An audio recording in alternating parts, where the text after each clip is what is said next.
Today, I'd like to share a story with you about forgiveness and the benefits of forgiveness.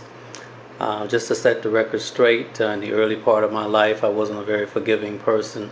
If you did something to me or one of my family members or anyone I love, you were put on the X list right away. And more than likely, I was going to hold that grudge against you. I was going to keep that over your head and more than likely just not deal with you at all. I was very much into people having a word, people being trusted, doing what they say they were going to do. Early on in life, I learned those things from my parents and other relatives.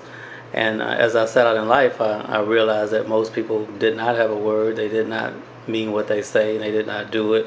And trust and all those things was not the norm. And I really had a hard time dealing with that. And I thank God that over time He changed me. And as I began to search the Bible with my limited knowledge of the Bible, I realized how important forgiveness was. So I want to share with you one incident that happened with me.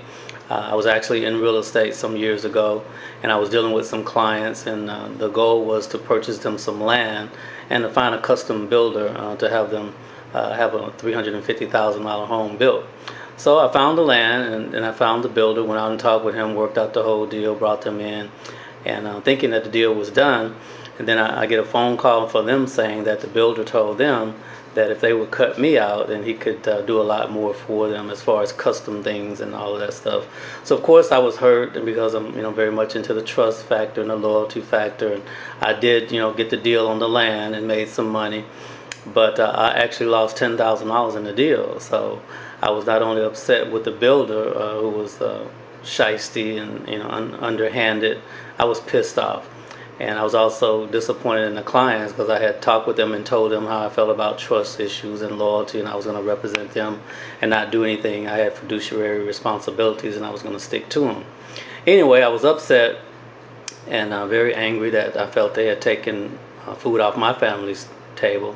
And I was discussing it with my wife, and she knows me very well. She could see that I was getting more and more angry about the situation. And one day she said, "Look, you're gonna have to get over this. You're gonna have to let it go. It's just eating you up like cancer," and it was.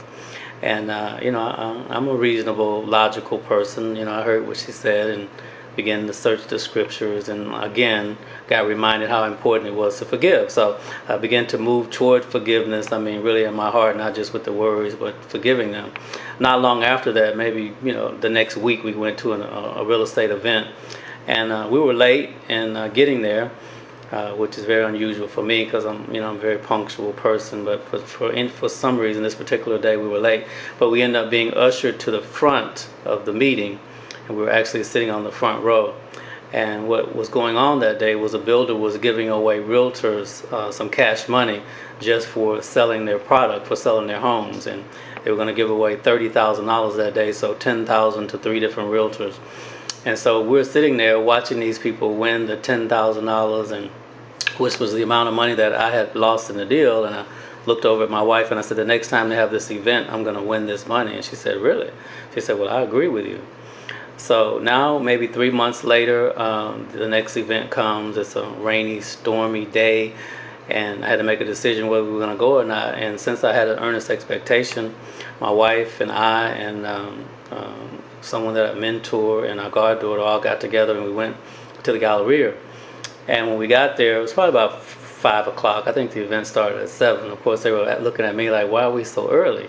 I said, well, got to pick out my table where I'm going to be sitting when I win the money. Here's some money. You guys go get your makeup done. And I was thinking about an hour or so. So I picked my table out. I was talking to the builders a little bit.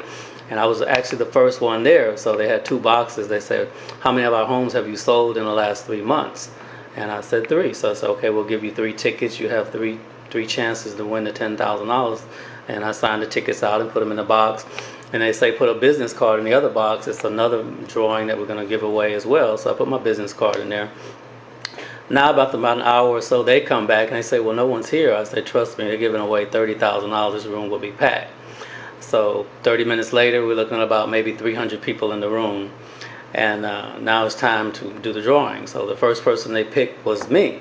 And my wife started screaming and jumping up, thinking we had won the $10,000. I said, well, we haven't won the $10,000 yet, baby. I won the opportunity to go into this cash machine. I don't know if you've ever been into a cash machine. I certainly hadn't. So you go in there, they start talking with you and they're telling you the rules and regulations. You got 15 seconds, there's hundreds and fifties and 20s all over the place, and you have 15 seconds to grab what you can and fold your arms up and walk out. You can't put it in your pocket or anything, and whatever you grab is what you grab.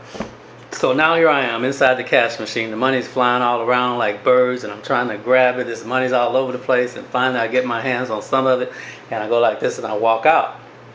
And it's $450. Well, of course, I'm excited. I'm happy. Everybody's clapping as I go back to the table. And as I get back to the table, before I could even think about it, God said, share this money.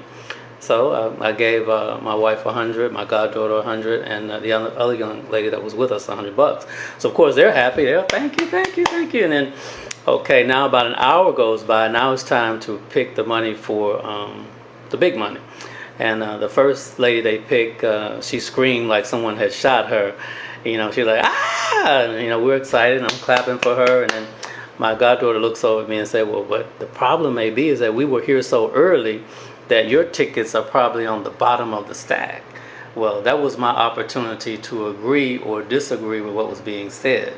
So I said, well, God could make them reach all the way to the bottom and pull my number out of there.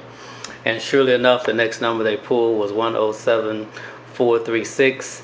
It was my number. I won $10,000, and I just said, I just stood up, and everybody's clapping and looking in amazement that how in the world can this guy come and win twice? And I was just like, well, just Jesus. That's what I said. Hey, Jesus made it happen for me, And so I won the money, and they actually gave me a bag, with $10,000 in it. So then it was my decision to what to do. So since the people who came with me, I wanted to share this, this blessing with them. So I gave them some more money and gave God $2,000 because it was like a supernatural blessing that day. And while I can say that, forgiveness is not always wrapped up in money, on this particular occasion it was wrapped up in money for me. But I think forgiveness is also wrapped up in our health. I think a lot of the different sicknesses and diseases and stuff come from a result of just harboring, unforgiveness. So it was a great story. I was very thankful that I saw, a way to let that go. Not only did I win the money, but I just felt so much lighter and so much relieved. I actually ended up running into this builder at an event maybe about a year later. And he didn't even recognize me. And, I'm sitting there, and he's brought up to me, introduced to me through someone else, and I'm just looking at him, and it was another opportunity of how I was going to handle it. I reached out, shook his hand, and just act like nothing had happened. Didn't have a long, drawn-out conversation or anything. Walked away, but he didn't have a clue that who I was or what he had done to offend me or anything. But I just want to share with you and encourage you. I don't know where you are in life today or what you're dealing with, but I would encourage you to, let go of any type of bad feelings or any type of unforgiveness that you may be harvesting in your life that can surely do you some harm. And have a blessed day.